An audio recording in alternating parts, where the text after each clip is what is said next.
What is up, all you beautiful people, and welcome back to my channel. I'm bringing you guys another case from Washington State, and that is the disappearance of Danica Diane Childs. Now, her story just needs to be told plain and simple, and it involves the sexual exploitation of a minor as well as human trafficking, which runs rampant here in Washington State, and we need to shed some light on this issue. And there is not a ton of information out there about Danica, unfortunately, but you guys already know, no case is too small for us to cover on this channel. And if you're new here, hello, my name is Brittany. My sister, Jessie Grace Moore, went missing from Wenatchee, Washington on June 20th of 2016. We are coming up on 5 years since she disappeared, and her case remains unsolved to this day, but it is still open and being actively investigated. And I just know we are close to receiving answers soon, and we will not stop until we do. So this entire channel is in honor of Jessie and sharing her story as well as other missing person stories. And I always give a shout out to her at the beginning of every video. And I love you so much, Grace. And this one right here, this is for you. Alright, you guys, so when I was looking into Danica's case, I drew so many parallels between her and Jessie. And what I mean by that is they were both young ladies who were taken advantage of, and that is what led to their disappearance. Also, they both had so much to offer this world, and they really were a light. And from everything I've read about Danica, she was such a special young lady. She is so loved by everyone and so deeply missed. And also, Danica's mom, Diane, goes to bat for her baby girl. And you guys already know, my mom fights so hard for Jessie. And her sisters do a lot for her as well, Danica's sisters. And there is just a lot of fierce female energy around their cases, so that really resonated with me. Danica Diane Childs entered this world on May 25th in 1990 and was the second daughter to her mother, Diane Zorro. She was one of 4 siblings, though, all of which would be girls, and I'm sure Diane had her work cut out for her. And by all accounts, Diane was a great mother who loved her daughter something fierce. And there's not a lot of information out there about Danica's father, but to my knowledge, he was involved in his daughter's lives. It just didn't work out with him and Diane. Danica and her sisters would be brought up in Federal Way, Washington, which is between Seattle and Tacoma, and is located within King County. Danica was a very expressive little girl. She wrote poetry often, and she loved to dance. Those were really her outlets in life. And she attended school at Mark Twain Elementary, and her friends would get together and choreograph routines to perform at school and in front of family and friends. And one of the songs she performed at school was As Long As You Love Me by the Backstreet Boys. And when Danica would move on to middle school, the kids in elementary school would still ask her for help in choreographing their routines. And I just thought that was so sweet, and it really demonstrates her talent. Danica and her sisters loved to dance to Snap Your Fingers by Little John and Drop It Like It's Hot by Snoop Dogg and Pharrell. And those were mine and my sister's jams too. And I can just picture when you would put your Now CD or your Backstreet Boys CD into a boombox and, perform your dance. And in that moment, you feel free and expressive and happy. And it just brought a smile to my face to think of Danica in that light. Danica is also described as being a girl's girl. She loved to hang out with her friends, as she had a lot of them. She was outgoing and energetic, and she loved to shop, and she loved fashion, and she was just a happy girl growing up. Also, Danica was very intelligent, so not only did she excel in the arts with her dancing and poetry, but she did well academically. She did so well, in fact, that she was enrolled into Running Start. And if you're not from Washington State, Running Start is an amazing program we have here where you can attend community college your junior and senior year of high school.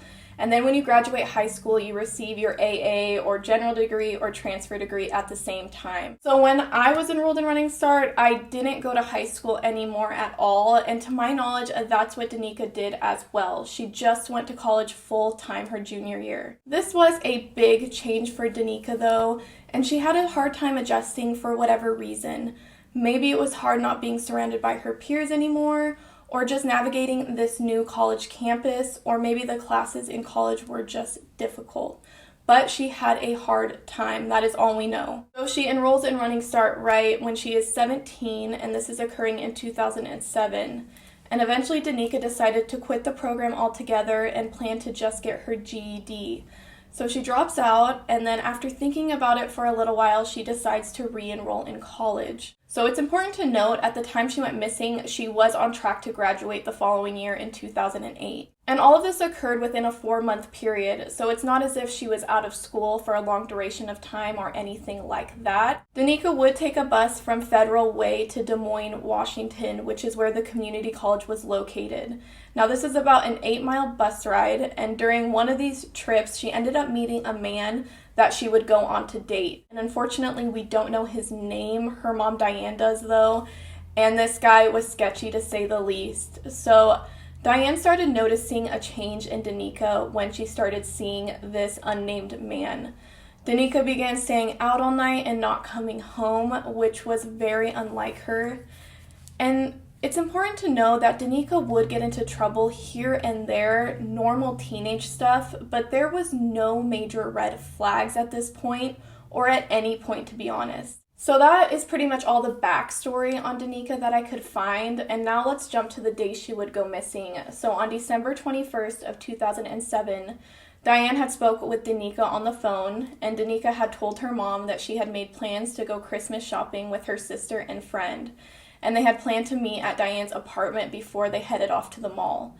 The two chatted for a bit. Nothing out of the ordinary occurred during their phone call, and Danica hadn't mentioned anything that would concern her mother. Danica told Diane that her phone battery was about to die, and eventually they hung up. And then after they hung up, Diane remembered something she needed to tell Danica, so she attempted to call her back a couple more times, but it kept going straight to voicemail, and Diane figured her phone had died. And crazy enough, that is the last time anyone has heard from Danica. So she failed to show up for the shopping date, and Diane right away knew something had happened to her daughter. Now, I've read a couple conflicting reports, and Danica was either reported missing that night or the next day, but this is how sure Diane was that something happened. And this all occurred 4 days before Christmas, and I can't imagine how hard that was for the family to spend Christmas without her and without answers. So later that month, before the 1st of January, Diane received a tip from some of Danica's friends, and they told her that Danica had been hanging around the Sunset Motel in Kent, Washington, which is about 7 miles from the family's apartment. Now, this hotel was sketchy and was widely known for drug use and prostitution, but when Diane found out that Danica could have possibly been hanging around there, her first thought was that her and her friends rented a motel room to party in, because that's what teenagers do. But Diane's literal worst fear occurred when she went to the hotel and found Danica's belongings. So in a room, Danica had left behind her cell phone, purse, and coat, but she was nowhere to be found. And right away, these are just odd items for a person to leave behind. It was the middle of winter in Washington, so Danica would have needed her jacket. And I don't know any 17-year-old who would just leave their phone or purse behind willingly. I actually don't know anyone who would do that, so the whole scene was just odd to Diane right away. So Diane gathers all of Danica's belongings, and Danica's voicemail couldn't be listened to without her passcode. And this part reminds me of my mom so much, but Diane worked on it and eventually cracked the code and was able to get in there and listen to Danica's voicemails. And Diane made the horrible discovery that Danica was being exploited and had been working as a prostitute. So there were explicit and graphic voicemails left on the phone by clients, and there was also some graphic and explicit text messages, I believe. And Diane was absolutely floored. She had no idea Danica was in this situation and that she was going through this. And what a horrible way to find out. And like I had kind of mentioned before, there were not a lot of warning signs that Danica was doing this.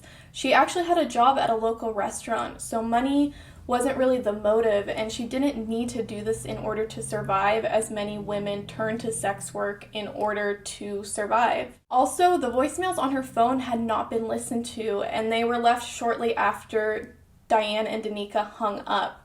So Diane believes that something must have happened to her daughter pretty soon after they got off the phone with one another. And after Diane did some more digging, she discovered that the guy Danica had met on the bus and the one she was dating was in fact her pimp and had completely preyed on Danica and in order to exploit her for money, and he groomed her. So I'm sure you're thinking the same thing I was when looking into this case. Danica is a victim of human trafficking and or she was met with foul play, due to the fact that important items of hers were left at the motel room where prostitution is prevalent, and then mixed with the knowledge that Danica was being exploited as well. And she was constantly in dangerous situations when meeting with these men, so honestly, who knows what could have happened.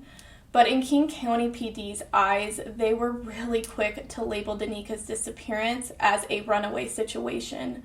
And we see this time and time again with these disappearances. And Diane knows in her heart that her daughter did not run away. Now, to my knowledge, she didn't have a history of running away. I read in one article that she had run away in the past, possibly in 2011, but I can't confirm that information. But we do know that she had made plans that day to go shopping, and if she wanted to run away, she would have canceled those plans in order to buy herself more time. Because Danica is smart. She knows that Diane is going to come looking for her if she didn't show up to that shopping date. And yes, Danica had a rough patch in school, but that doesn't necessarily warrant running away, in my opinion. And now it's been over 14 years since she went missing, and surely by now she would have reached out to her family. And all these pictures you see online are of her and her friends and family. So there was a deep connection there and a lot of love. And you don't think she would go this long without reaching out to them and at least telling them that, hey, I'm okay, I'm alive, I just don't want anyone to come looking for me. So the runaway theory is a possibility, but it just seems really unlikely with all of the information compiled. But there really were next to no clues or evidence on what happened to Danica, and the police didn't have a lot to work off of in order to locate her. So her pimp was brought in for questioning, and that just ended up being a dead end. I don't know to what extent the police went on questioning him. I just read on the Help Find Danica Facebook page, and someone had commented, did they question the pimp? And one of her sisters replied and said they did. So that's as much information as we have. We don't know how hard they pressed him, but he has to have some idea of what happened to Danica, and we don't know how far the investigation went as well, like who was questioned. For an example, was the motel staff questioned to see if they saw anything suspicious?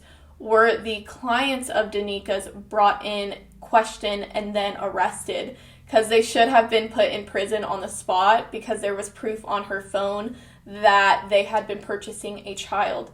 Again, we don't know too much in that regard. And Diane has publicly said that she fought tooth and nail to get police to take Danica's disappearance seriously. She was constantly calling the police station, trying to tell them her disappearance was a result of human trafficking, but it didn't seem like they wanted to listen. And I fully understand that adults can just up and leave and begin a new life, but this is a child. Remember, Danica was 17, and there was proof that she was being exploited. So to me, it would seem like a no-brainer that there was foul play involved in her disappearance, and that manpower needed to go behind finding Danica. But I guess not, and unfortunately, we are at the mercy of the detectives and police investigating our loved ones' disappearances. And if the police were so quick to chalk her disappearance up as a runaway situation, it's very hard as a parent to get in there and try to convince them otherwise. And I've probably told you guys this story a million times, but it does bear repeating. So when Jessie went missing and my mom knew in her bones that something happened to Jessie, police told my mom with zero proof, nada, nothing, that Jessie more than likely OD'd and the people that were with her threw her into the river so that they wouldn't get in trouble. And they had zero proof to back this up. They were just speculating. And can you imagine your child's disappearance being chalked up to something like that without any investigation taking place? And it makes you think about other disappearances with women and girls who are picture perfect, so to speak, and how much coverage they get and how much media attention they receive. And to the rest of us with a missing loved one who was an addict, was a sex worker, it's an uphill battle for us just to get law enforcement to take their disappearances seriously. I want every missing persons case to get as much attention as possible, and that's my rant, and it is over. So, Diane's apartment was located near the intersection of 272nd Street and Pacific Highway South. Now, this highway is notorious for prostitution, and after Danica went missing, Diane would drive that highway all the time at night in hopes that she may see her daughter out there and bring her home. And Diane said she saw so many girls out there working the corner, for lack of a better word, and these girls looked younger than Danica. And Diane really began learning and educating herself about sex trafficking. And she honestly didn't realize how deep it went, especially here in Washington state. Washington is literally described as a hotbed for human trafficking due to the Canadian border and the multiple ports that are so accessible to us. And it's been estimated that between 300 and 500 children and young adults are being trafficked in King County at any given time. And this is an epidemic, if you ask me, and all of this information was complete news to Diane. And I mean, obviously she knew sex trafficking was a thing, but she was unaware that her daughter, who was a student, worked a job, would fall under this category. Because in our minds, we think trafficking is being tied up and held against your will in a basement, but it's not. And in Danica's case, she had been groomed by the man on the bus and lured into this dark underbelly of the world while still appearing normal on the outside. But this really opened Diane's eyes to the world around her and how organized and prevalent sex trafficking is. Danica went missing in 2007, and in 2021, we are way more aware of sex trafficking and bringing awareness to it. But back then, it just wasn't discussed enough. And Diane set out on this mission to help and educate others. And her goal was to raise awareness and show parents how to look for the signs before it's too late. So Diane would go on to co-found the Federal Way Coalition Against Trafficking. And their goal was to educate parents, like I said, and to help assist police and just be a resource for exploited youth. So this is all around just an amazing cause. And every year they host a 5K run called Break the Chains, which is the largest anti-human trafficking event in Washington state. And of course, Danica's family always runs in her honor. But in recent years, Diane has taken a step back from the program because she is busy with life and her job, and she wants to spend as much time with her grandbabies as possible. But she knows that the coalition is in great hands. And eventually it would merge with Seattle Against Slavery. So they are one in the same name, but still have the same goals to fight trafficking and bring awareness to this huge issue. And I love when something positive comes out of a horrible situation, because when you experience what Diane has experienced, you never want another child or family to go through that.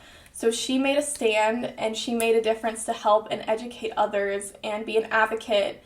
And that is strength right there, and I have so much respect for her, and my hat goes off to you, Diane. Through the efforts of Danica's family, her case has gotten a lot of coverage, so let's go through that really quick. So she was featured along with other missing people at the end of a Criminal Minds episode.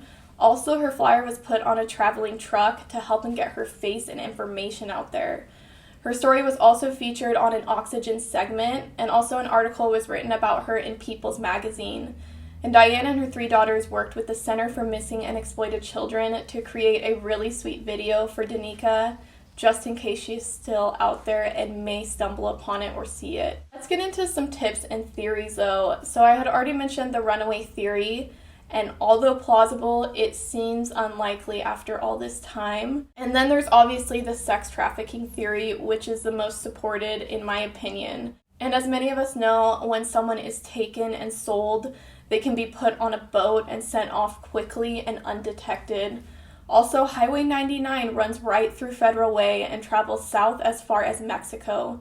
So that could be a possible route that her abductor took to get her out of Federal Way fast. And trafficking is a huge network, and the people involved are organized and they plan for these abductions. There have been a couple of leads over the years. So someone called from South Carolina claiming to know where Danica was, but this ended up being a dead end. Also, a woman's body was found in California, and it was discovered her cell phone had an Auburn area code, but that woman ended up not being Danica. Another woman's body was found in Pierce County, and this woman matched Danica's description, but that wasn't her either. Danica's family did get a promising tip in 2015 when a friend of theirs thought they saw a picture with Danica in it, and the picture was taken in Las Vegas and posted to Instagram. Apparently, this woman had a striking resemblance to Danica. So Danica's sister posted this picture to her Facebook, but she ended up deleting it pretty soon after. And then after she took this picture down, a woman sent a cryptic message to Danica's sister on Facebook. And apparently she used special nicknames in this message that were only known to the family. Her sister responded, but the Facebook that the message was sent from was deleted soon after this. And Danica's family believes this very well could have been her, but there's no way to know for sure. And often when women are trafficked, they are told that their families will be hurt if they try and reach out to them. And Diane has mentioned that this could be a possibility with Danica, and this is why she is staying away, because she thinks she is protecting her family. And remember, she is so close to them and loved them so much and would do anything to keep them safe. At the time of her disappearance, Danica was between 5'2" and 5'3", weighed between 80 and 107 pounds. Her lips, ears, and belly button were pierced. She has brown hair that is naturally curly, but might be straightened, and she has kind of honey brown eyes. She is biracial, so she is half white and half black. And Danica was wearing a black sweater with a fur-lined hood, a Mickey Mouse t-shirt, blue jeans, and black suede boots the day she went missing. She might also go by Neek or Nika. And I always leave the respective police station's number in the description below, as well as the case number. So please call with any tips you may have. Nothing is too small. And let's continue to share Danica's story, share this video, share a picture of her on your social media, and let's just get her face out there. Also, check out the Help Find Danica Facebook page if you want to learn more about her story. Danica's father did pass away in recent years, and he never got answers on what happened to his daughter. And Danica's sisters have gone on to have children, and it's so sad Danica does not get to see them grow up. And who knows where she is out in this world, but her family keeps the faith that she is alive and may very well come home someday. And if we can help in any way, that's what we're going to do. But thank you as always for taking time out of your day to hear Danica's story. It means the world to me and to the families of the missing. And give this video a thumbs up if you liked it, because it's a free way that you can help the missing out right now, today. But you guys are the best, and I hope you're having a blessed day out in the world, whatever you're doing. And I'll see you next week.